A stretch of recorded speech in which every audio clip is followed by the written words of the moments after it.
പ്രധാനമന്ത്രി ആവാസ് യോജന എന്ന് പറഞ്ഞിട്ടൊരു പദ്ധതിയുണ്ട്.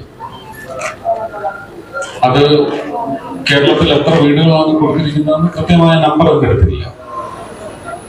അതിന്റെ അടുത്ത സ്കീമിലേക്ക് ആപ്ലിക്കേഷൻ കേരളത്തിൽ സ്വീകരിക്കുന്നില്ല. അപ്പൊ ഞാൻ നേരത്തെ സൂചിപ്പിച്ച മെട്രോയുടെ ആ കോൺക്ലേവിൽ urban ഡെവലപ്മെന്റ് കൂടി ഉണ്ടായിരുന്നത് കൊണ്ട് urban ഡെവലപ്മെന്റ് മിനിസ്റ്റർക്കായിരുന്നു. അവിടെ സിറ്റിയിലായതുകൊണ്ട് urban ഹൗസിംഗ് സ്കീമിന്റെ ഭാഗമായിട്ട് urban PMA ആയി. നിങ്ങൾ എന്തുകൊണ്ടാണ് പുതിയ ആപ്ലിക്കൻസിനെ സ്വീകരിച്ച് ഞങ്ങൾക്ക് കേരളത്തിൽ എത്ര വീടുവാണെന്ന് പറയുന്ന ആവശ്യം വെക്കാത്തതെന്ന് ചോദിച്ചപ്പോൾ ആ വകുപ്പിന്റെ സെക്രട്ടറിയായ ആയ്മ പറഞ്ഞത് ഈ മോദിയുടെ പേര് വെക്കുന്നത് കൊണ്ട് ആ വീട്ടിൽ താമസിക്കാൻ ആൾക്കാർക്ക് കുറച്ചിലാണ്. ഞാൻ പറഞ്ഞു മോദിയുടെ പേര് വെക്കുന്നില്ല. ഇത് ഏത് സർക്കാരിന്റെ ഫണ്ടിൽ നിന്നായാലും ഇതിന് ഓഡിറ്റാണ്. ഓഡിറ്റിൽ എത്ര വീട് വെച്ച് കൊടുത്തു? ഞങ്ങൾ 1 ലക്ഷം വീട് വെച്ച് കൊടുത്തു. ആ 1 ലക്ഷം വീട് ഓഡിറ്റ് ചെയ്യപ്പെടണമെങ്കിൽ അതിൽ ഒരു മുദ്ര ചാർത്തു PMA. മോദിയല്ല, പ്രധാനമന്ത്രി ആവാസ് യോജന. അതൊരു രാജ്യത്തിന്റെ പ്രധാനമന്ത്രി. അത് ഞാൻ കുറച്ചിലാവുന്നത്. അപ്പൊ ഇത് ഞാൻ പല സ്ഥലത്ത് പോയപ്പോൾ നിങ്ങൾക്ക് കുറച്ചിലുണ്ടോ എന്ന് ചോദിച്ചിട്ട് ഇല്ല, ഞങ്ങൾക്ക് ദൂരമാണ്, ഞങ്ങൾക്ക് സുരക്ഷ മതി എന്നാണ് ഒരാളൊഴിയാതെ വിളിച്ചു പറഞ്ഞത്.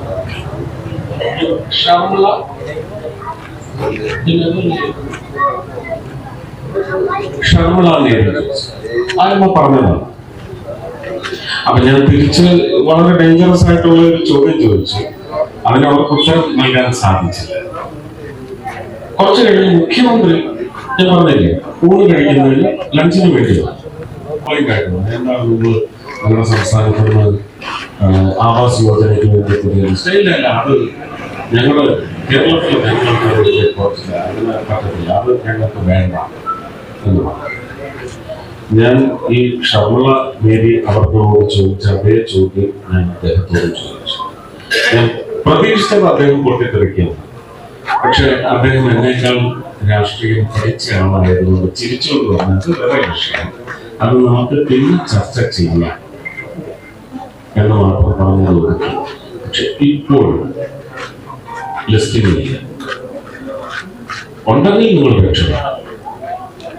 അപ്പൊ ഞാൻ ഈ യൂണിയൻ കൗൺസിലിൽ വന്നതിന് ശേഷം പുതിയ ഒരു ലിസ്റ്റ് വരികയാണെങ്കിൽ എന്റെയും കൂടി ഒരു ഇൻസ്പെക്ഷൻ ഞാൻ വെച്ചോളാം.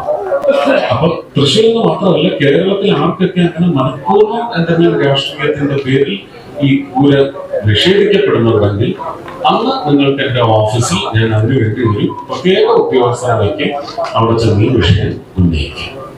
പക്ഷെ പുതിയ സ്കീമിൽ കേരളം കൊണ്ടുചേരണം. അപ്പൊ തന്നെ മുഖം ചോദിച്ചാൽ എങ്ങനെ?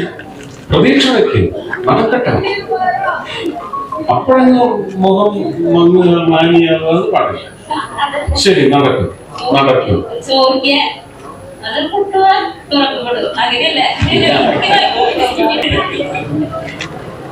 നടക്കട്ടെ, പ്രതീക്ഷ.